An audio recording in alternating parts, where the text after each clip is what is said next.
Bismillah. Mari kita lanjutkan ngaji filsafat kita. Malam ini kita sudah sampai pada sesi terakhir untuk tema komunikasi. Judul kita malam hari ini post-truth. Ini beberapa ada yang minta, meskipun di mana-mana sebenarnya sudah banyak orang ngomong, banyak tulisan di media-media, ya wis kita angkatlah di ngaji ini. Meskipun ya saya ngomongnya yang dasar-dasar, yang pengembangan silahkan dicari sendiri, di mana-mana banyak. Sekarang seperti saya sampaikan waktu ekstase komunikasi itu, problemnya bukan kesulitan sumber, tapi terlalu banyak bahan. Akhirnya cuma mbok baca judul itu. Kamu kalau googling itu kan kadang-kadang cuma mbok baca judulnya terus merasa sudah ngerti dan berani debat dengan orang lain tentang itu. Di masalah yang seperti kita sebut di sesi ekstase komunikasi, bahwa kita kegemukan informasi, tidak bisa mencerna, tidak bisa memetakan, tidak bisa melihat kapan harus ngomong, kapan harus diam, apa yang penting kita pelajari, mana yang bukan. Istilah post-truth ini sebenarnya ya istilah keren zaman sekarang. Kalau pakai terjemahan awur-awuran, kasar-kasaran, sebenarnya ya post-truth itu kalau letterlock sih pasca kebenaran. Tapi janjane kalau pakai basa Jawa itu post-truth itu ya sederhananya ngapusi. Ya cuma itu aja. Ya bahasa Indonesianya berarti bohong atau kebohongan, cuma itu aja. Ya mungkin orang zaman sekarang kan tidak terlalu keren kalau ngomong, mbok kamu jangan bohong, itu kan tidak enak. Wah, kamu sedang kena penyakit post-truth. Nah, rasanya luwih keren. Janjane ya karepe padha wae. Jadi ngaji malam ini kalau saya ringkes sebenarnya cuma mau ngomong, mbok kamu jangan bohong untuk urusan apapun. Dalilnya wis jelas kalau pakai jangan bohong itu, wala takdzib, jangan bohong. Ya besok kalau kamu ngaji hadis, kalau ada kata-kata wala takdzib, terjemahlah jangan post-truth. Ya. Oke. Post-truth ini ada kalau di kamusnya Oxford termasuk word of the year tahun 2016. Kata-kata favorit. Kata-kata ini diinisiasi sekitar tahun 95, tapi boomingnya tahun 2016 gara-gara Donald Trump jadi presiden dan Brexit. Kata ini terus dipakai banyak orang dan meningkat pesat.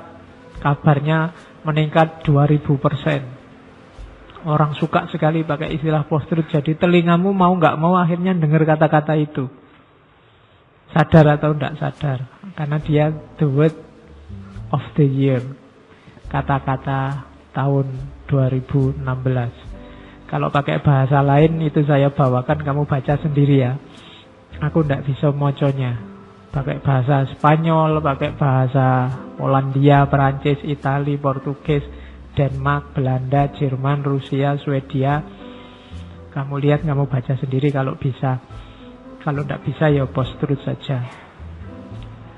Itu kalau di kamusnya Oxford, definisinya describing situation in which objective facts are less influential in shaping public opinion than appeals to emotion and personal belief.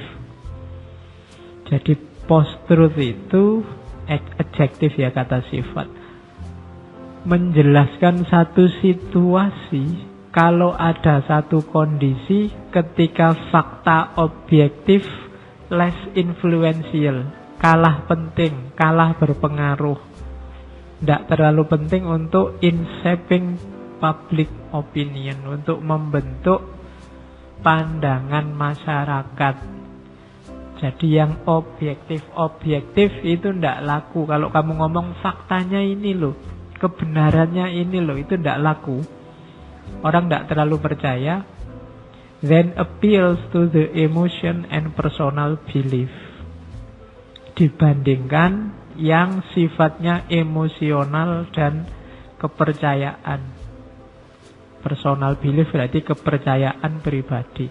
Jadi orang disodori fakta tidak terlalu percaya. Tapi kalau sudah menyangkut emosi atau keimanan, kepercayaan, isinya seabsurd apapun orang percaya.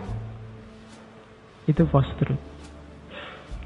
Jadi meskipun sudah jelas di depan matamu kenyataannya begitu, tapi kamu tidak percaya kalau ada misalnya orang lain ngomong sebaliknya, tapi dasarnya adalah emosi atau personal belief.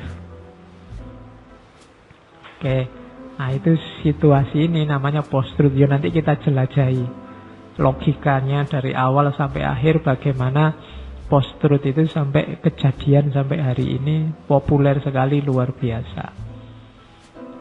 Jadi ketika kebenaran objektif, fact itu kan kebenaran, bahwa masjid ini warnanya hijau. Terus cuma saya itu fanatik sama guru saya. Kata guru saya, yang kayak gini ini tidak hijau tapi biru. Maka masjid ini sebenarnya tidak hijau tapi biru. Hanya orang-orang yang hatinya gelap yang melihat masjid ini warnanya hijau. Nah, itu post-truth namanya.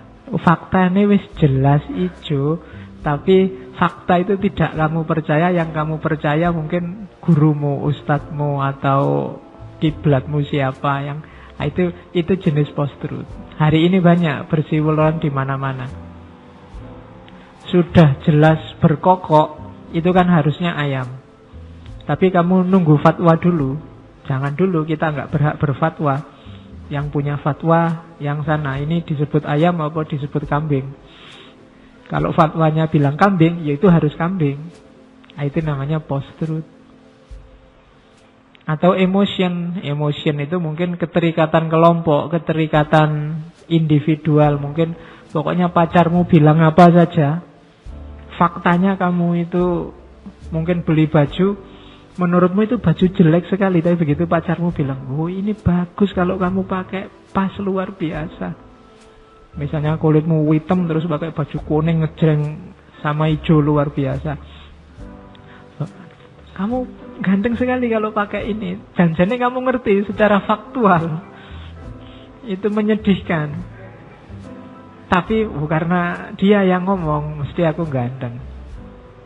Nah, itu berarti kamu kena penyakit namanya post-truth. Jadi fakta objektif kalah oleh emosi dan personal belief. Dan ini banyak kasus gara-gara ini. Kemarin-kemarin kita menyebutnya hoax. Hoax itu jenis post-truth. Dan tidak sepele juga. Gaya semacam ini sering dimanfaatkan. Misalnya dulu Hitler yang terkenal dengan propagandanya. Perang Dunia Kedua itu antara lain jalan karena hoax. Jadi satu ketika Hitler itu lapor kepada parlemen bahwa tentara Polandia menembaki tentara Inggris. Oh, itu dari situ terus Hitler, kita harus balas dendam. Itu kan nanti jadi cikal bakal lahirnya Perang Dunia Kedua itu. Nah, memang peristiwanya ada, faktanya itu tembak-tembakan. Bahkan yang nanti ditembaki sampai tewas yang Polandia. Tapi cara melaporkan tentara Polandia menembaki tentara Jerman. Tidak salah, cuma faktanya dipotong di situ. Terus dibangkitkan emosi nasionalismenya, jadilah perang. Sama kayak waktu zaman perang Teluk, ketika Colin Powell melaporkan bahwa saya yakin Irak itu punya senjata pemusnah massal. Nah, tidak penting faktanya apa, pokoknya menterinya bilang begitu, yakin, ya sudah. Diseranglah Irak zaman itu. Itu kan model-model semacam ini, dan orang sana percaya. Dasarnya apa? Emosi, keterikatan, nasionalisme, karena kita habis diserang lewat 911, sekarang saatnya balas dendam. Ada isu sekecil apapun dimanfaatkan. Nah itu, maka hati-hati kalau post-truth ini skalanya besar. Ya kalau kamu kan mungkin post-truthnya skala kecil-kecil lah. Faktanya makan tempe 3 terus bilangnya 2. Habis berapa mas?